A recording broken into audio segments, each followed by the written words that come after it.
It is day 4 in our journey across America's border towns. As Election Day approaches, the stakes are high for many voters who live and work along the U.S. Mexico border. You just heard that from Fin Gomez, our political director.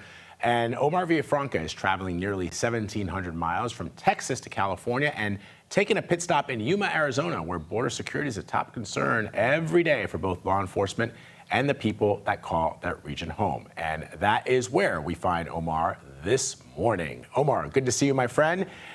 So one of the major issues that's impacting the border and those of us here in the United States and people across the border as well is drug trafficking, the scourge of drugs. What are we learning about drug smuggling, specifically at the Arizona border?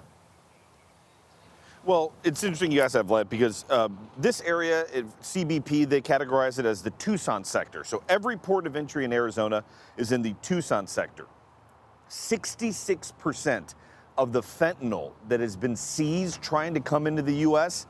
was caught here in the state of Arizona. So this is the pathway for more than half of the fentanyl that's trying to be trafficked into the United States. That's more than 11,000 pounds of fentanyl that was meant for the streets. So obviously the interdiction of that, catching that, is a huge deal here in Arizona. Now, let me give some context here. More than half of the fentanyl that is trafficked into the U.S., or trying to come into the U.S., comes in through a port of entry. Now, does some get through on, one or two people smuggling stuff in? Yes, or dozens trying to get in on person? Yes, but most of it, weight-wise, the big stuff, the big shipments, come through a port of entry on a truck. And so what are people in Arizona telling you about what needs to be done about border security when this next administration, whether it's Kamala Harris or Donald Trump, comes in?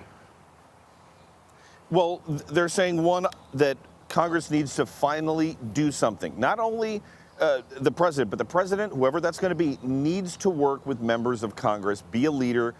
I had one sheriff in Cochise County basically say, lock them all in a room, put pizza under the door, and don't let them out until they figure out border security and immigration laws. Because in Cochise County, in the state, they were basically feeling that it's not safe. The sheriff told me, I don't feel like this area is safe for the community here because of the amount of drugs and the people that are moving these drugs in. All right, Omar. And you were also talking to folks in Cochise County. What are they telling you there? Yeah. Well, in Cochise County, the law enforcement's telling us that they get people who run, not people who present themselves at the border, that they run. And this is what the Cochise County Sheriff, Mark Daniels, told me. That's what I wanted to hear. This is a quality of life issue. As a sheriff elected, and I've served this county 40 years, been sheriff 12, to uphold the law and sustain their quality of life, and that is through the rule of law. And to see where we're at today, and here, 3.5 years later, I've seen the good, the bad, and the ugly of this border. It's the ebb and flow. This is the ugliest I've seen it. It's ugliest because we're not working together with the federal government.